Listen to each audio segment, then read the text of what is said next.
I'm going to be talking about the wood burner today.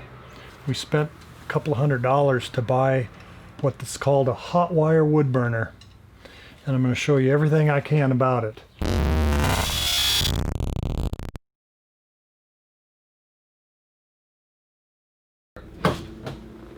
Always want to make sure that I have a pair of safety glasses on before I begin.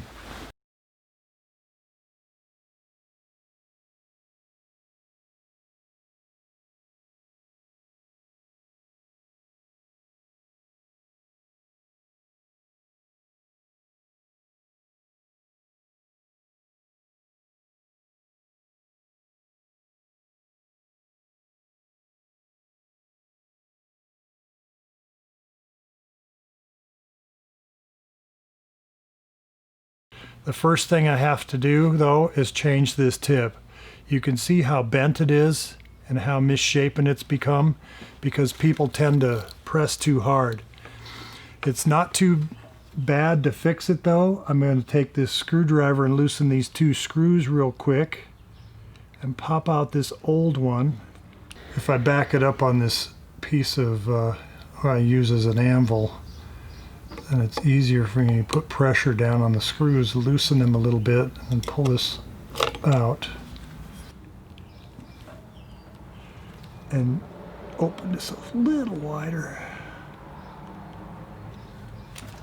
I'm going to make one of these out of some of the wire that you find in heating units for clothes dryers and space heaters and stuff like that. Just going to stretch it out, kind of straighten it. And then I get it a little bit straight. It doesn't have to be perfect, but I have a jig that I've made. So now I'm going to place this into the jig and bend it around these pins I've put here for that purpose.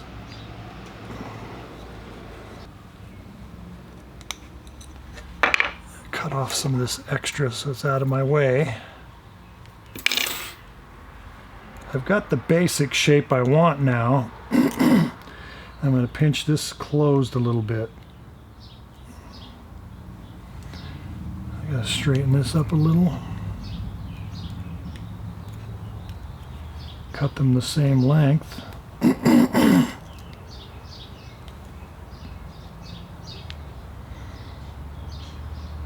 And this is how I make the points now. If I put this back into the jig, you can see that I'm trying to bend it somewhat to the black line I put on there with a pen. Just gonna get back in place. I'm gonna pinch this a little tighter over here.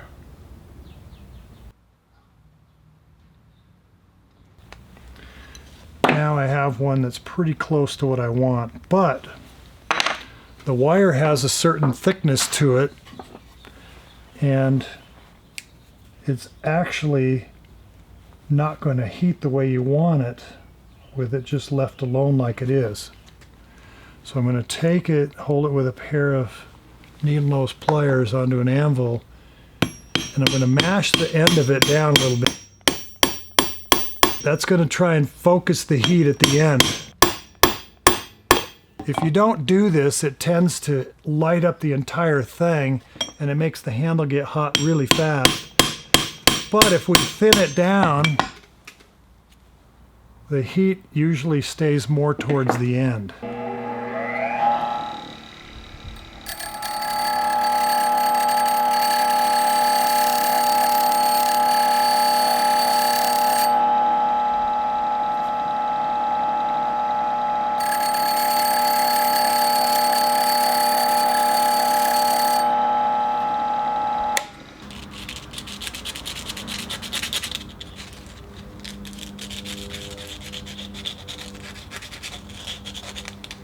Smooth out the metal a little bit. Now I've got it pretty close to being able to go back in here. Get it in there. I may have to adjust the screws a little more to get it in there to get it started, because the wire's not always perfectly straight. Look how much trouble I'm having holding that straight. There we go. When I get it in that far, now I can start tightening these down really good. If you don't tighten them enough, when you turn it on, you can kind of hear a little vibration if it's quiet enough.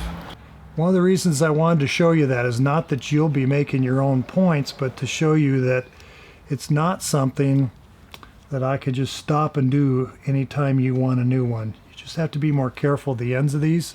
I could tell you right now that if the screws aren't tight enough, it won't light up the way it's supposed to. If it's been used too much, it won't light up the way it's supposed to, and you might have to get a new one made.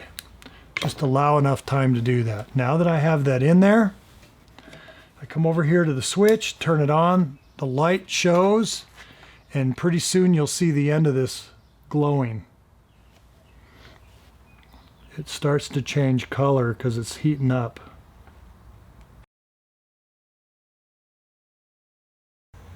Okay, now we've got something here. Now, I want you to resist turning it off with this. I want you to resist marking the wood on the face of the machine. I want you to resist writing on here or writing on the table. That's not what this is for. It's not a toy. It's totally serious. And I've had a few students who've actually burned themselves pretty bad with this because they're messing around instead of using it the right way. The best way to use this would be, and by the way, it's got a holder up there to hold it while it's cooling down, would be to draw your image first. So if I wanted to draw something like some lettering, I would draw it out first to look the way I want it to be, so I have something to follow. If you just try to do it freehand, it doesn't come out as easy as you think, because it doesn't move like a pencil. So we'll go ahead and turn this on. We've got it cherry red, and I've gone ahead and I've drawn some lines. So now I just follow it carefully with this, and it burns very easily. You just don't want to end up getting your fingers in the way of this, just like you wouldn't want to get your fingers into a saw blade or onto a sanding belt. Same type of thing. Creates a little bit of smoke, which I'll probably smell that and I'll say, all right, who's burning stuff? And because sometimes it's the machine that's burning the wood from going too slow on a blade. So I want to make sure that it's the wood burner and not one of the saws. So I just follow my lines, and I'll end up pretty much with what I wanted.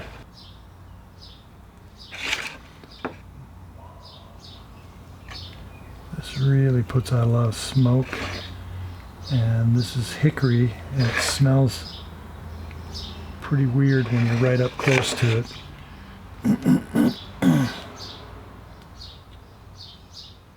Got to keep your fingers away from this thing because it'll burn you bad.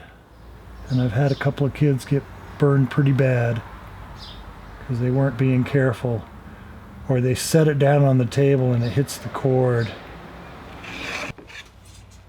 Okay, you can see that cherry red showing.